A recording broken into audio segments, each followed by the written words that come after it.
a large tornado, perhaps a mile wide, literally ripped through the center of town, through fairly populated areas for Tuscaloosa. I think 36 or 37 confirmed dead, hundreds more, perhaps 600 or more injured that we know of. That doesn't count people treated by first responders on the scene. Areas where there used to be restaurants and shops and apartments just completely gone. And here in Tuscaloosa, there's also State University, the University of Alabama. The campus was spared, but it did rip through an area where students lived. And just hearing horrible stories of people being ripped away from their building, some surviving, others not. We're looking at pictures from Tuscaloosa, and it really is just impossible to get your head around it. It looks like a town that's literally been shredded, just reduced to absolute rubble, although some houses there standing, some houses over there not standing. It's incredibly contrary, isn't it, a tornado in what it rips up and what it leaves untouched? Yes, I was talking with, yesterday I went to a neighborhood. I went to an industrial section of town. A shingle factory there was blown away. Fortunately, 30 employees there huddled in the lowest part of the factory and survived. Less than a mile away is a neighborhood, and the tornado spared the neighborhood. A woman there said she saw it pass through. They ran and got in their bathroom. They heard it pass by, and thank the Lord that for whatever reason it spared them. Tornadoes are arbitrary masters, that's for sure. They certainly are. You described it as being a mile wide. How much warning do you have that a tornado is coming in? Well, earlier in the week, meteorologists here had warned that Wednesday would be a red letter day. We're fairly used to tornadoes in the South, and particularly the Deep South here, and it takes quite a bit of warning to get us to notice tornadoes happen with some frequency, but I would say by Tuesday and especially Wednesday morning, if you didn't know that there was some really bad storms coming, it's simply because you just didn't want to know.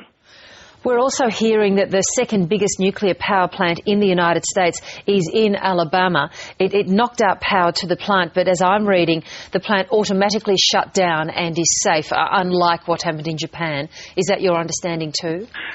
Yeah, I was on a conference call with the Federal Emergency Management Director and the State Emergency Management Director this morning. They said the nuclear plant up there in North Alabama was shut down. That is about the extent of what I know. I don't think it's anything like the tsunami in Japan as far as danger to the plant. No, that's as we understand it right now, that the plant did exactly what it was supposed to do. We'll see if that changes over the next few days. So are you in the clear now, or are more tornadoes expected, Adam? Well, as of right now, we're sunny skies and fair temperatures. I don't know the conversion to Celsius, but there's some bad weather predicted for Sunday, but I don't know if that's going to be anything like yesterday. Yesterday was just a perfect pot of recipe ingredients.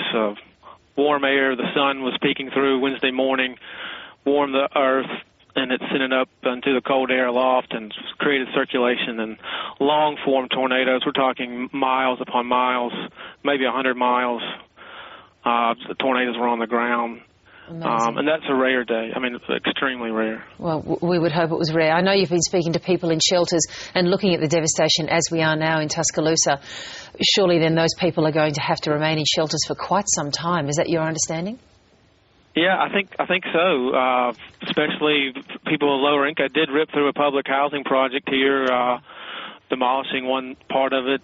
These are people with obviously without a lot of means to get hotel rooms or have family to put them up. I think it'll be some time before people recover. And beyond that, the large portions of the city, I know here in Birmingham, are without power, electrical power, and two water tanks here in Tuscaloosa are out of operation. So maybe part of the city, there's about 200,000 people that live here in the county of Tuscaloosa, will probably lose water service today or tomorrow. So you have people, especially people who work hourly jobs, waitresses, salons, who just don't have the work to return to, and they're struggling with what they're going to do for a paycheck in the next couple of days.